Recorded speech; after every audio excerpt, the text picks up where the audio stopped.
اور انسانی نفسیات۔ اگر نبوت 30 یا 35 سال میں مل جاتی تو مخالفین یہ کہہ سکتے تھے کہ یہ جوانی کا جوش ہے، یہ انقلابی خیال ہے یا ذاتی خواہش ہے، مگر 40 سال کی عمر میں یہ اعتراض خود بخود ختم ہو گیا، کیونکہ یہ عمر پختگی، سنجیدگی اور استحکام کی علامت سمجھی جاتی ہے۔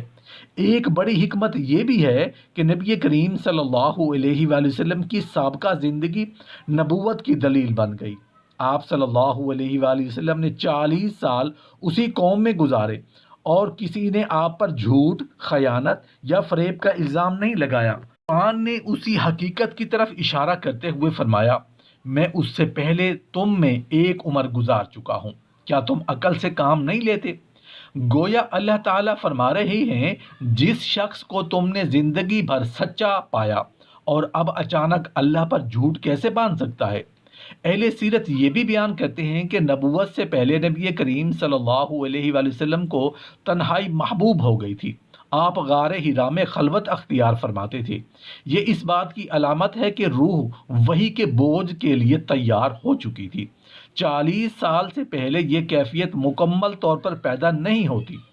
وہی صرف علم نہیں لاتی، بلکہ وہ نبی کے دل، اعصاب اور زندگی کے پورے نظام کو بدل دیتی ہے۔ اس بوجھ کے لیے ایک خاص درجے کی روحانی مضبوطی درکار ہوتی ہے۔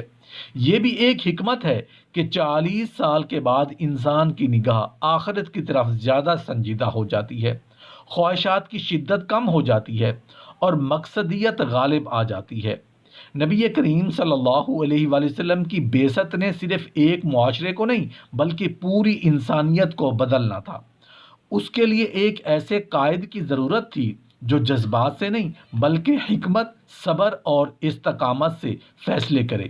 یہ بات سمجھنا ضروری ہے کہ اگرچہ نبی کریم صلی اللہ علیہ وآلہ وسلم ہر عمر میں نبوت کے اہل تھے، مگر اللہ تعالیٰ نے جس وقت، جس عمر اور جس حالت کو منتخب کیا، وہی وقت سب سے کامل تھا۔ 40 سال کی عمر میں نبوت ملنا اس بات کا اعلان ہے کہ اسلام نہ جذباتی انقلاب ہے، نہ وقتی تحریک، بلکہ ایک مکمل، سنجیدہ اور ذمہ دارانہ پیغام ہے جو انسانیت کو اس کے خالق سے جوڑنے آیا ہے۔ یہی وہ راز ہے جو 40 سال کی عمر کو نبوت کے لیے منتخب کرنے میں پوشیدہ ہے۔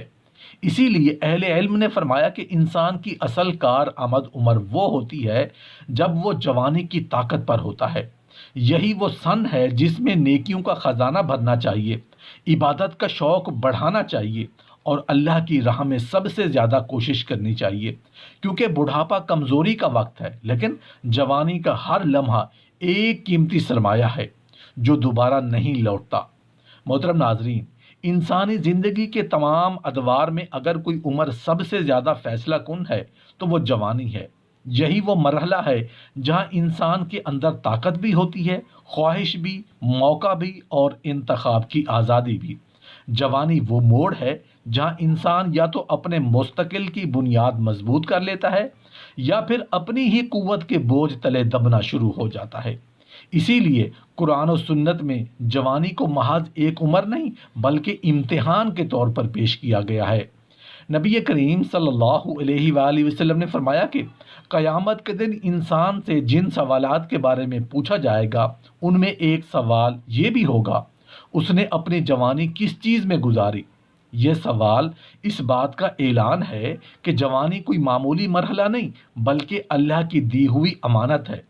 جوانی میں انسان کے قدم تیز ہوتے ہیں، ارادے مضبوط ہوتے ہیں اور خواب بڑے ہوتے ہیں، مگر یہی وہ عمر ہے جہاں نفس سب سے زیادہ آواز دیتا ہے۔ اسی لیے نبی کریم صلی اللہ علیہ وآلہ وسلم نے 7 خوش نصیب لوگوں کا ذکر فرمایا جنہیں قیامت کے دن عرش کا سایہ نصیب ہوگا، اور ان میں ایک وہ نوجوان ہے جس نے اپنی جوانی اللہ کی عبادت میں گزاری۔ یہاں غور کیجئے، نبی کریم صلی اللہ علیہ وآلہ وسلم نے بوڑھا عابد نہیں فرمایا بلکہ نوجوان عابد کو نمایاں کیا، کیونکہ جوانی میں اطاعت کرنا فطرت کے خلاف جا کر رب کو چننے کے مترادف ہے۔ یہی وہ عمل ہے جو اللہ کے ہاں غیر معمولی بن جاتا ہے۔ قرآن کریم بھی جوانی کے اس نازک مرحلے کی طرف مختلف انداز میں توجہ دلاتا ہے۔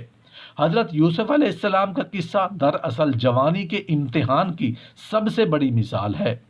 قرآن کہتا ہے کہ وہ ایسے وقت میں آزمائے گئے جب جوانی اپنی پوری شدت پر تھی، مگر انہوں نے کہا معاذ اللہ۔ یہ ایک جملہ جوانی کے پورے فلسفے کو سمیٹ لیتا ہے کہ اصل طاقت خواہش کو دبانے میں ہے، نہ کہ اس کے پیچھے بہنے میں۔ پھر وقت آگے بڑھتا ہے اور جوانی آہستہ آہستہ اپنے عروج سے اترنے لگتی ہے۔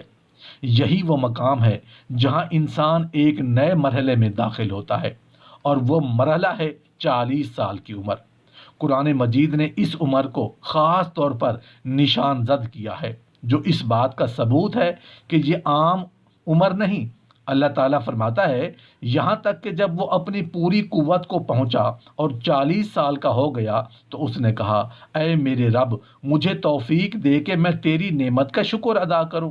یہ آیت ہمیں بتاتی ہے کہ 40 سال وہ عمر ہے جہاں انسان جسمانی طاقت کے ساتھ ساتھ ذہنی پختگی اور شعوری گہرائی تک پہنچتا ہے۔